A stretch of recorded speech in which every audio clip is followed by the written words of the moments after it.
বাবার সঙ্গে কাটানো ছেলেবেলা মিস করি।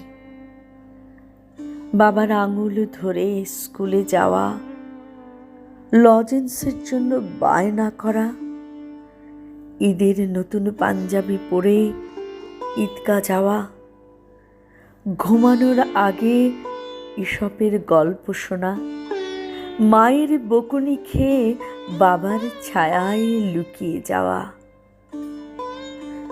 সময়ের সঙ্গে ছুটতে ছুটতে বড় হয়ে বাবার সঙ্গে ক্রমশ দূরত্ব বেড়েছে। এখন বাবার সঙ্গে আমার তেমন কথা হয় না। প্রয়োজনে ছাড়া আজকাল তেমন খোঁজ নেওয়া হয় না। বাবা কেমন আছে, তার শরীর কেমন, ডায়াবেটিস নিয়ন্ত্রণে আছে কিনা, অফিস শেষে ঠিকঠাক বাসায় এসেছে কিনা, এসব সচরাচর জিজ্ঞেস করা হয় না। মায়ের থেকে যা শুনি ওটুকুই।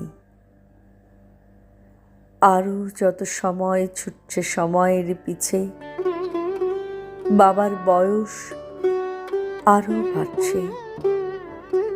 বাবার চুলের রঙের পরিবর্তন আসছে, দাড়িতে পাক ধরছে, চামড়ার ভাঁজে পরিশ্রমের স্পর্শ দাগ, মুখে ক্লান্তি, হাঁটুর ব্যথাটা বাড়ছে। শরীর আর আগের মতো সঙ্গ দেয় না। আমি এমন জীবন চাইনি, আমি এতটা বড় হতে চাইনি। পৃথিবীতে সবচেয়ে বড় দুঃখ বাবাকে বৃদ্ধ হতে দেখা।